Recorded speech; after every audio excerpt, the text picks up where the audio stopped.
Le moment est choisi de vous présenter l'actualité. Bienvenue à suivre Zonar Actualité. D'intenses combats ont été signalés depuis tôt le matin de ce mardi 7 janvier 2025 dans l'agglomération de Kimoka et dans plusieurs collines surplombant la cité des Saké en territoire de Massissi.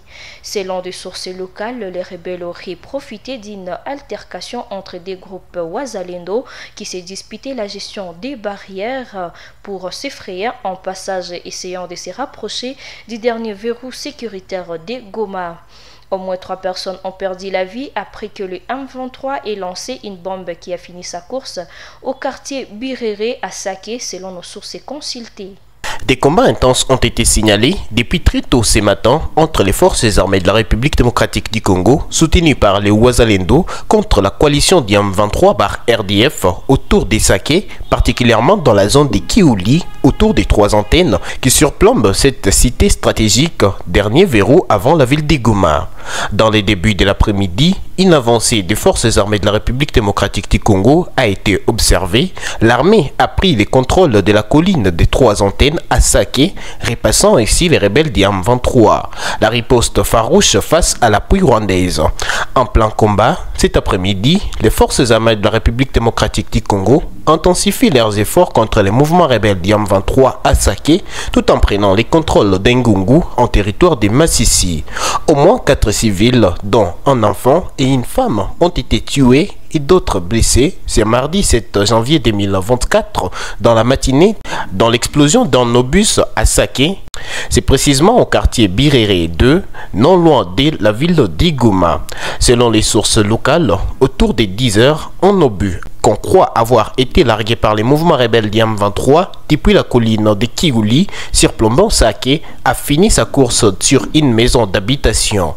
Les quartiers Mugunga et Lac Vert, à l'ouest de la ville d'Egoma, abritent aujourd'hui des milliers de déplacés fuyant la violence. La tension monte et les affrontements avec le mouvement rebelle du M23 mettent en danger des vies déjà précaires. Pendant que les affrontements s'intensifient dans les territoires de Massissi, la MONUSCO condamne la violation du cessez-le-feu et la poursuite de l'expansion territoriale du mouvement rebelle du M23 dans la province du Nord Kivu.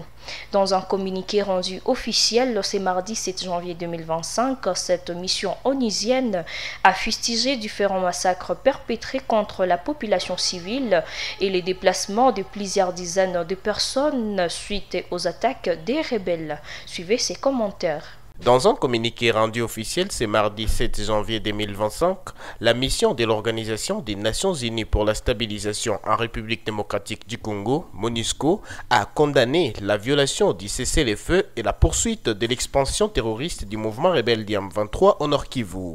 Ce communiqué cite l'offensive récente menée par les mouvements rebelles du M23 le 2 janvier dernier. Cette attaque tragique a causé la mort d'au moins 7 civils et entraîné le déplacement des dizaines de milliers de personnes, exacerbant ainsi la crise humanitaire déjà sévère dans l'est de la République démocratique du Congo. La MONUSCO a tout de même rappelé que le mouvement rebelle du M23 a violé l'accord de cessez-le-feu signé le 30 juillet 2024 entre la RDC et le Rwanda. Au 4 janvier, le mouvement rebelle du M23 a pris le contrôle de la ville de Massissi, centre administratif du territoire de Massissi. Il a insisté sur l'importance du respect de l'intégrité territoriale de la RDC en réitérant l'engagement ferme de l'Organisation des Nations Unies à soutenir ses principes fondamentaux. Cette escalade des violences qui affecte cruellement la population civile constitue un tournant tragique en ce début d'année 2025 et doit cesser immédiatement, a déclaré Madame Bintou Keïta, chef de la MONUSCO. J'exprime mes plus sincères condoléances aux familles des victimes de ces atrocités. Je déplore la reprise des offensives militaires au Nord Kivu et appelle toutes les parties à soutenir pleinement les processus de paix de Luanda en cours sous l'égide du président Joao Lorenzo, a-t-elle poursuivi. Rappelons que pendant ces temps, les combats continuent de s'intensifier à l'est de la République démocratique du Congo. Parlons économie dans Zonar Actualité face à l'exclusion de la certification du cacao et du café congolais du marché de l'Union européenne. Les opérateurs économiques et vendant ces secteurs en appellent à la révision de cette décision des organismes de certification. Le samedi dernier, une trentaine de coopératives d'exportation du café venues du Nord et du Sud Kivu se sont réunies à Goma pour analyser les enjeux mais surtout les conséquences de cette exclusion de produits congolais. C'était sous initiative de la société Congo Agri qui est une plateforme de fédération des coopératives agricoles. Ces opérateurs du secteur des cafés ont adressé une série de recommandations aux organismes de certification et au gouvernement congolais. La synthèse de les recommandations, ici résumée par Gislan Kamondo, président de la société Congo Agri, dans ses propos recueillis par Silva Kanduki. Au gouvernement, aujourd'hui il y a un problème dans le secteur avec ce que nous connaissons du refus des organismes, des certificateurs de ne pas faire les terrains, surtout qu'il y a de l'insécurité.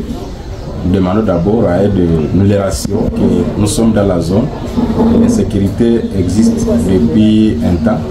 Nous ne sommes pas contents de cette insécurité-là, mais vraiment la situation ne s'est pas aggravée de façon que ça ne peut pas le permettre de travailler. Donc nous les invitons toujours à venir discuter avec nous, discuter avec l'État pour que les coopératives continuent à bénéficier de leur certification. Au gouvernement, c'est de faire en sorte que ces zones-là soient sécurisées, mais aussi de faire en sorte que quand les habiteurs viennent, quand les contrôles viennent, que l'État les sécurise, de façon qu'ils fassent leur travail calmement. Aux coopératives aussi de faire la cartographie. Dire non, dans telle zone par exemple, il y a de l'insécurité, carrément ces membres-là, je peux les ignorer dans ma base de données et ne faire certifier que des zones qui peuvent permettre aux auditeurs d'y rendre. Notez que la semaine dernière, la Fédération des entreprises du Congo, FEC, groupement territorial des Béni, a alerté sur l'exclusion de ces produits congolais par les organismes de certification. Et puis parlons du sport. L'AS Kabasha de Goma est provisoirement à la tête de la Ligue des zones de développement Est-B après s'être imposé par 2-0 face à JS Bou Ajax pour le compte de la 9e journée de la Ligue. L'AS Nyuki de Butembo a aussi remporté son duel face à Académie Real en 0. Tous ces matchs ont eu lieu au stade de l'unité de Goma. Réconfort Toumaïni pour les détails. Après les matchs de ce 6 janvier 2025 en Ligue 2, zone du développement STB, l'AS Kabasha s'est imposé des buts à 0 face à JS Bou Ajax pour les comptes de la 9e journée et a pris les classements de la Ligue 2, zone du développement STB, et AS Nyuki de Butembo a remporté son duel face à Académie Real en but à 0. Tous ces matchs ont eu lieu au stade de l'unité de Goma. Un autre duel est attendu entre DC Virunga et Etancelle FC ce 7 janvier pour les comptes de la 10e journée de la Ligue des zones de développement STB au stade de l'unité de Goma à partir des 15h. Faisons un aperçu sur les classements avant le match de ce 7 janvier 2025. La première position est Kabasha qui domine avec 18 points. Deuxième position Askapako 18 points. Troisième position Osmungano avec 16 points. Quatrième position DC Virunga avec 16 points. Cinquième position FC Académie Real avec 16 points. Sixième position AS Mwangaza avec 13 points. Septième position FC Mwangaza avec 11 points. 8e position AS Maïka 10 points. 9e position JSC Bukavu avec 10 points. 10e position FC Etancelle avec 9 points. 11e position AS Nyuki avec 8 points. 12e position AS Brésil avec 5 points. 13e position FC Moulazo avec 4 points. Et en dernière position USC Sokozaki en 14e position avec 3 petits points. Mieux vaut se taire que de parler quand on ne sait pas quoi dire. Par ici s'achève Zonar Actualité sur Zonar Télévision. Merci de nous avoir regardés. À la prochaine.